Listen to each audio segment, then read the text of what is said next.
So typically I will take like a big roast, like a shoulder, like a beef shoulder. I get mine from Butcher Box or locally here, and I'll put that in the slow cooker or the pressure cooker, and I will just add spices, just general spices, and then I'll use that throughout the week. Like I'll shred it up, and then I'll use it, like I said, either I'll add barbecue sauce to it or I'll add it to like a stir fry with sweet chili sauce.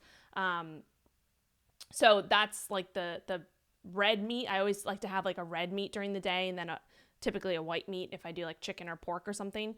So I'll do kind of the same thing with chicken. So I'll just have all these different varieties of protein. So typically it's been chicken, like a shoulder beef roast that's shredded, and then bison, like ground meat.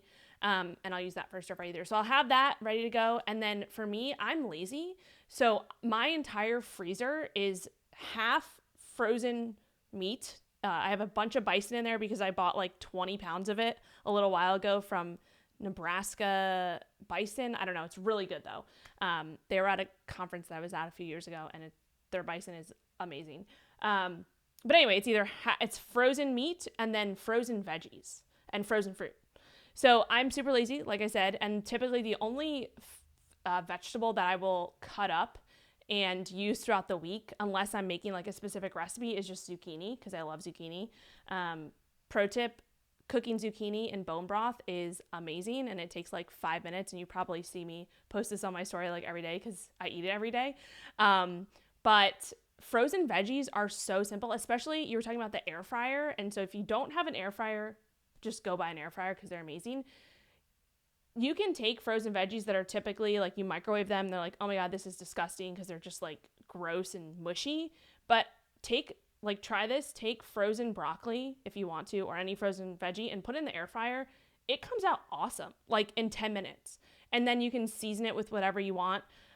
So you don't have to, that's another like super simple thing. Like think about how you can make your life as easy as possible. Frozen veggies are amazing. And if you get organic frozen veggies, people are like, oh, they're less nutritious than, fresh vegetables. That's actually completely not true, because especially if you're getting your vegetables from like the grocery store versus, if you're getting from the farmer's market or you're, growing them yourself, that's amazing, right? Those are going to be great. But if you're getting vegetables from an average grocery store, even if they're organic, how long do you think they've been sitting there? Or like, what was the transport time from Mexico or wherever the heck they're coming from, versus when you get organic veggies that are frozen, they're like frozen right at their peak of freshness, right? So they're locking in those nutrients when they're frozen. Same goes for fruit, right?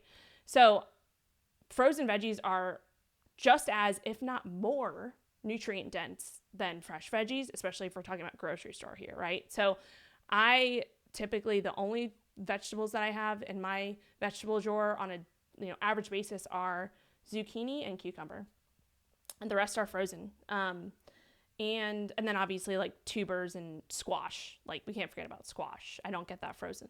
And that's those are my starches. So I have frozen veggies as like my non-starchy vegetable. So then I have my meats, and then my starches are typically just squash that I roast. I literally cut it in half, put salt and cinnamon on it, throw it in the oven, and then it's there for the week.